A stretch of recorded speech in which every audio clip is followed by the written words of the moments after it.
Hi there, welcome to BoxPred, and in this video I'm going to be giving my prediction on the fight between Fernando Montiel and Nonito Donaire, which is happening on the 19th of February, and is for the WBC and WBO Bantamweight Titles.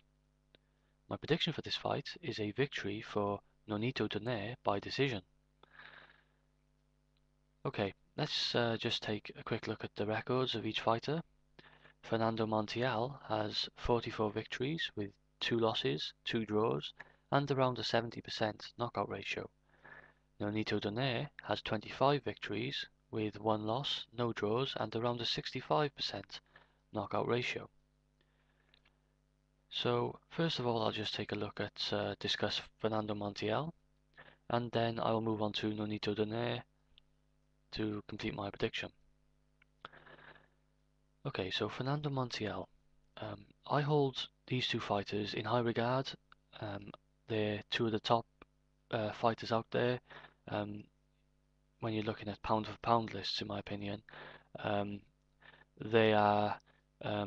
This is quite a well-matched fight. Two of the best going at it, in my opinion.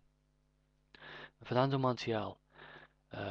Let's start just by mentioning that for a guy who is approaching, he's almost at 50 fights now in his career, and he has a 70% knockout ratio. That's a good knockout ratio. He is a heavy-handed fighter. He has the ability. He has KO power. Um, to maintain that percentage up to almost 50 fights is a lot.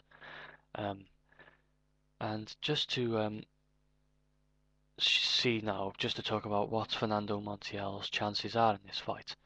And I think he has a good chance at the knockout in this fight.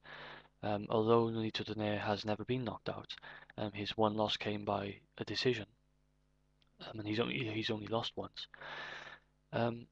Fernando Montiel does have KO power to end the show, and in my opinion, he's very good at drawing his opponent in. He's not as active in the ring. By active I mean in movement and being active during the fight.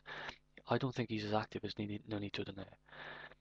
However, what he does is he draws his opponents under false pretenses into thinking that they can trade with him, and then that's when he's at his most dangerous. If you take a look at his fight with Hasegawa in Japan, a very good victory for him.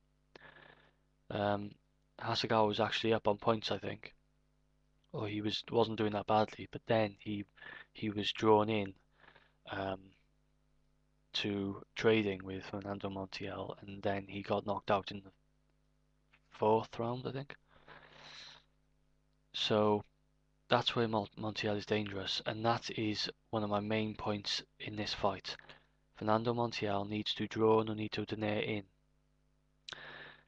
because as I'll mention later, Nonito Donaire should have the opposite plan, and that should be to stay well away from Montiel and to outbox him from the outside. So going back to Montiel, the good thing for Montiel is that, in my opinion, Nonito Donaire can be drawn in.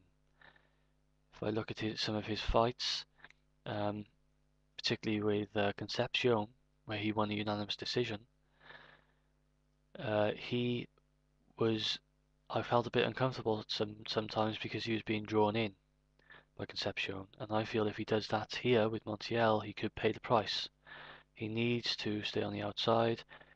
Fernando Montiel, his goal should be to draw Donaire onto the inside, where he can do damage and possibly get the knockout. One thing I've noticed also with Fernando Montiel is that he doesn't take too many risks.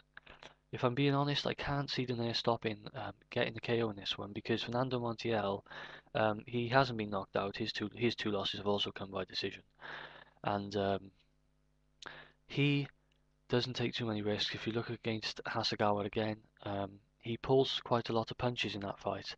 You can see him, he goes for it, but he pulls out. And I think he's a guy who is cautious boxer, and he realizes he realizes when not to take the risks. And he's he's quite a good technical boxer. I think he has a decent defense, and also he can get through an opponent's defense, and that's what makes Montiel dangerous for me. Another main thing that makes Fernando Montiel dangerous, um, he's not Victor Darchinyan. He does not telegraph his punches. You basically are not even sure when he's going to hit you. He doesn't telegraph them at all. He's very good at disguising his punches, Fernando Montiel, and that's another danger for Donaire in this fight, because he can disguise them, but he has a lot of power also. Those are two qualities that make a fighter a very dangerous knockout artist, and I think that's been the key to Montiel's knockout record. He does not telegraph, and he has power. Um, and like I've said before, that's basically my point about Montiel. He's good on the inside, for me, and you don't want to trade with him. Moving on now to Nonito Donaire. I think he's a quicker fighter, and I think he is possibly he looks better to the judges. I feel that's my opinion, and I think he can outbox Fernando Montiel from the outside. From the outside, if Nonito Donaire gets carried away, like Fernando Montiel's other opponents, and and if he gets carried away and feels that he can come on the inside and trade with Fernando Montiel, he might get knocked out here. I don't think that's a good idea. My advice to Donaire would be that he should stay on the outside and box.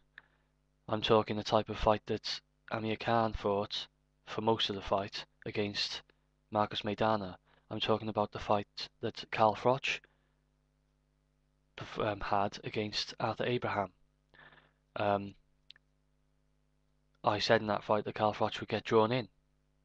He didn't get drawn in, and he outboxed Arthur Abraham and got the decision. I feel Donaire needs to fight his own fight in this one. He mustn't go for the knockout. He needs to go for the full fight here and expect to go 12 rounds and be very patient. And I feel he can outbox Fernando Montiel. I think that's what he's going to do. I think he is someone. Both of these fighters have good boxing brains, in my opinion, and they are able to. They're knowledgeable about the game. They know what they're doing, and I think in this fight, Donaire is just going to be able to stay away from Montiel. He may make Montiel chase him a bit, but I don't think, for me, Montiel is a bit not. He's not active enough to be able to catch Donaire and keep up with Donaire for the whole course of the fight to win this on points. So I feel that Donaire needs to not risk trying to go for the KO, because it could have the opposite effect. He needs to go for the points decision on this one, which I feel he can get if he boxes his fight. He also has KO power in Nonito Donaire, but like I said, in these circumstances against this fighter, I don't think that's his best option. I think that it's too much of a risk. So the thing is with these two fighters, when they've knocked opponents out, if you look, it's when their opponents get carried away. If you look at Victor Darchinyan, who he telegraphs his punches. It should be boxing 1-0. If you look at the fight between Darchinyan and Nonito Donaire, the knockout in the 5th round, Darchinyan, boxing 101 should be. Do not lunge in telegraphing your punch from the next state, which is what Darchinyan did. And Nonito Donaire introduced Darchinyan to what boxing's all about that night. You can't just lunge in against a fighter like Nonito Donaire or Fernando Montiel, as Concepcion did. Very similar knockouts if you look. For me, both fighters, Darchinyan lunged in on Nonito Donaire, Concepcion lunged in on Fernando Montiel. Both guys got knocked out. That's not going to happen in this fight, I don't feel, because Montiel is cautious. He has a boxing brain. Donaire's can box from the outside. He has a boxing brain. I don't think that there is going to be a knockout.